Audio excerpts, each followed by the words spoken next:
ಇಂದು ನಾನು ಬಸಳೆ ಸೊಪ್ಪಿನ ಸಾರು ಮಾಡ್ತಾ ಇದ್ದೇನೆ. ಬಸಳೆ ಸೊಪ್ಪು ಆರೋಗ್ಯಕ್ಕೆ ತುಂಬ ಒಳ್ಳೆಯದು. ಬಸಳೆ ಸೊಪ್ಪಿನ ಜೊತೆ ತೊಗರಿ ಬೇಳೆ ಅಥವಾ ಹೆಸರು ಕಾಳು ಹಾಕಿ ತಯಾರಿಸಿದರೆ ಬಸಳೆ ಸಾರಿನ ರುಚಿ ಇನ್ನೂ ಹೆಚ್ಚುವುದು. ಈ ಸೊಪ್ಪು ಅನೇಕ ಪೋಷಕಾಂಶಗಳ ಆಗರವಾಗಿದ್ದು ಆರೋಗ್ಯವನ್ನು ಕಾಪಾಡುವಲ್ಲಿ ನಿರ್ಣಾಯಕ ಪಾತ್ರ ವಹಿಸುತ್ತದೆ. ಹಾಗಾದರೆ ಬನ್ನಿ ಬಸಳೆ ಸೊಪ್ಪಿನ ಸಾರು ಹೇಗೆ ಮಾಡುವುದೆಂದು ತಿಳಿಯಲು ಈ ವಿಡಿಯೋ ಪೂರ್ತಿಯಾಗಿ ನೋಡಿ. ಇಷ್ಟವಾದರೆ ಲೈಕ್ ಮಾಡಿ, ಶೇರ್ ಮಾಡಿ ಹಾಗೂ ಕಮೆಂಟ್ ಮಾಡೋದನ್ನು ಮರಿಬೇಡಿ. ಆದರೆ ಅದಕ್ಕೂ ಮೊದಲು ನಮಸ್ಕಾರ, ಪಾಕಶಾಸ್ತ್ರ ಚಾನಲ್ಗೆ ಸ್ವಾಗತ. ನಾನು ಸುರೇಖಾ ತಳವಾರ್. ನಮ್ಮ ಚಾನಲ್ಗೆ ಸಬ್ಸ್ಕ್ರೈಬ್ ಮಾಡಿಲ್ಲ ಅಂದರೆ ದಯವಿಟ್ಟು ಸಬ್ಸ್ಕ್ರೈಬ್ ಮಾಡಿ, ಹಾಗೆ ಪಕ್ಕದಲ್ಲಿರೋ ಬೆಲ್ಲೈಕನ್ ಪ್ರೆಸ್ ಮಾಡಿ. ಬೆಲ್ಲೈಕನ್ ಪ್ರೆಸ್ ಮಾಡೋದ್ರಿಂದ ನಮ್ಮ ಹೊಸ ವಿಡಿಯೋಗಳ ನೋಟಿಫಿಕೇಶನ್ ನಿಮಗೆ ಬರುತ್ತೆ. ಬಸಳೆ ಸೊಪ್ಪಿನ ಸಾರು ಮಾಡೋ ವಿಧಾನ. ಮೊದಲಿಗೆ ನಾನು ಬಸಳೆ ಸೊಪ್ಪೆಲ್ಲ ತೊಳ್ಕೊಂಡು ಒಂದು ಬಟ್ಲಷ್ಟು ಕಟ್ ಮಾಡಿ ಇಟ್ಕೊಂಡಿದ್ದೀನಿ, ಅದನ್ನು ಹಾಕ್ತಾಯಿದ್ದೀನಿ. ಒಂದು ಬಟ್ಲಷ್ಟು ನಾನು ತೊಗರಿಬೇಳೆ ನೆನೆಸಿಟ್ಟಿದ್ದೆ. ಒಂದು ಅರ್ಧ ಗಂಟೆ ನೆನೆಸಿಟ್ರೆ ತೊಗರಿಬೇಳೆ ಚೆನ್ನಾಗಿ ಬೇಯುತ್ತೆ. ಒಂದು ಫಾರಮ್ ಟೊಮೊಟೊನ ನಾನು ಕಟ್ ಮಾಡಿ ಹಾಕ್ತಾಯಿದ್ದೀನಿ. ಸ್ವಲ್ಪ ಅರಿಶಿನ ಪುಡಿ, ಸ್ವಲ್ಪ ಉಪ್ಪು ಹಾಕ್ಬಿಟ್ಟು ಇದನ್ನು ಒಂದು 2 ಗ್ಲಾಸ್ ನೀರು ಹಾಕಿ 3 ವಿಜಿಲ್ ಬರೋವರೆಗೂ ಇದನ್ನು ಕುದಿಸ್ಕೋಬೇಕಾಗತ್ತೆ. ನೋಡಿ, 2 ಗ್ಲಾಸ್ ನೀರು ಹಾಕ್ತಾಯಿದ್ದೀನಿ.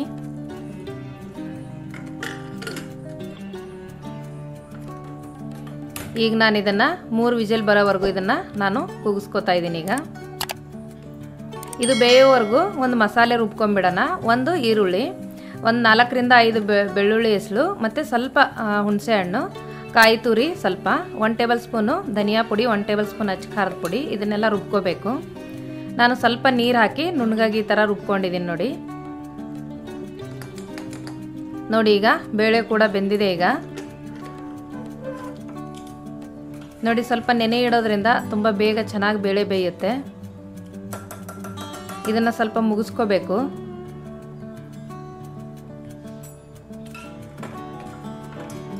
ನೋಡಿ, ಇದು ಸಹ ರೆಡಿ ಆಯಿತು. ರುಬ್ಬಿರೋ ಮಸಾಲೆನ ನಾವು ಇದಕ್ಕೆ ಹಾಕೊಂಡ್ಬಿಡೋಣ.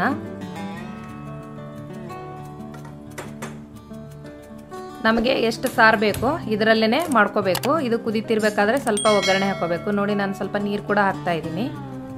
ಅದೇ ಮಸಾಲೆ ಇರೋದು ಜಾರಲ್ಲೇ ಸ್ವಲ್ಪ ನೀರು ಹಾಕ್ಬಿಟ್ಟು, ನೀರು ಹಾಕ್ಕೊಂಡು ಇದನ್ನೆಲ್ಲ ತಿರುಗಿಸ್ಬಿಟ್ಟು ಸ್ವಲ್ಪ ಕುದಿಯಲು ಇಡ್ತಾ ಇದ್ದೀನಿ. ಇದನ್ನು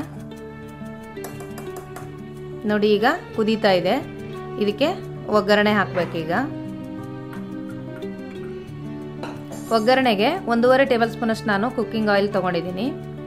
ಸ್ವಲ್ಪ ಸಾಸಿವೆ, ಸ್ವಲ್ಪ ಜೀರಿಗೆ ಹಾಕ್ತಾ ಇದ್ದೀನಿ. ಸಾಸಿವೆ ಜೀರಿಗೆ ಚಟಪಟ ಅಂದಮೇಲೆ ಬ್ಯಾಡಗೆ ಮೆಣಸಿನ್ಕಾಯಿ 2, ಸ್ವಲ್ಪ ಕರಿಬೇವು ಹಾಕ್ತಾ ಇದ್ದೀನಿ.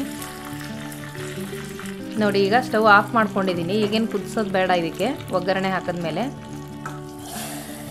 ಒಗ್ಗರಣೆ ಹಾಕಿದ ತಕ್ಷಣ ಒಂದು ಮುಚ್ಚಳ ಮುಚ್ಚಿ, ಆವಾಗ ಸ್ಮೆಲ್ ಚೆನ್ನಾಗಿರುತ್ತೆ. ಸ್ವಲ್ಪ ನಾನೀಗ ಕೊತ್ತಂಬರಿ ಸೊಪ್ಪು ಹಾಕ್ತಾ ಇದ್ದೀನಿ. ಕೊತ್ತಂಬರಿ ಸೊಪ್ಪು ಹಾಕಿ ಈಗ ಮಿಕ್ಸ್ ಮಾಡ್ತಾ ಇದ್ದೀನಿ. ನೋಡಿ, ರುಚಿಕರವಾದ ಟೇಸ್ಟಿಯಾದ ಬಸಳೆ ಸೊಪ್ಪಿನ ಸಾರು ರೆಡಿ ಆಯಿತು. ಟೇಸ್ಟು ಸೂಪರ್ ಆಗಿರುತ್ತೆ. ನೀವು ಕೂಡ ನಿಮ್ಮ ಮನೇಲಿ ಟ್ರೈ ಮಾಡಿ. ಅನ್ನದ ಜೊತೆ ಮುದ್ದೆ, ಚಪಾತಿ ಎಲ್ಲದಕ್ಕೂ ಕಾಂಬಿನೇಷನ್ ತುಂಬ ಚೆನ್ನಾಗಿರುತ್ತೆ. ಬಸಳೆ ಸೊಪ್ಪಿನ ಸಾರು ಮಾಡಲು ಬೇಕಾಗುವ ಸಾಮಗ್ರಿಗಳು: ಬಸಳೆ ಸೊಪ್ಪು, ನೆನೆಸಿಟ್ಟಿರೋ ಬೇಳೆ, ತೆಂಗಿನಕಾಯಿ ತುರಿ ಸ್ವಲ್ಪ, ಕೊತ್ತಂಬರಿ ಸೊಪ್ಪು ಸ್ವಲ್ಪ, 2 ಬ್ಯಾಡಗೆ ಮೆಣಸಿನ್ಕಾಯಿ, ಸ್ವಲ್ಪ ಕರಿಬೇವು, ಕುಕ್ಕಿಂಗ್ ಆಯಿಲು 1.5 ಟೇಬಲ್ ಸ್ಪೂನು, ಸ್ವಲ್ಪ ಸಾಸಿವೆ, ಸ್ವಲ್ಪ ಜೀರಿಗೆ, ಸ್ವಲ್ಪ ಬೆಳ್ಳುಳ್ಳಿ, ಸ್ವಲ್ಪ ಹುಣಸೆ ಹಣ್ಣು, 1 ಟೇಬಲ್ ಸ್ಪೂನಷ್ಟು ಧನಿಯಾ ಪುಡಿ, 1 ಟೇಬಲ್ ಸ್ಪೂನಷ್ಟು ಅಚ್ಚ ಖಾರದ ಪುಡಿ, 1 ಟೊಮ್ಯಾಟೊ, 1 ಈರುಳ್ಳಿ, ಸ್ವಲ್ಪ ಅರಿಶಿನ ಪುಡಿ, ರುಚಿಗೆ ತಕ್ಕಷ್ಟು ಉಪ್ಪು.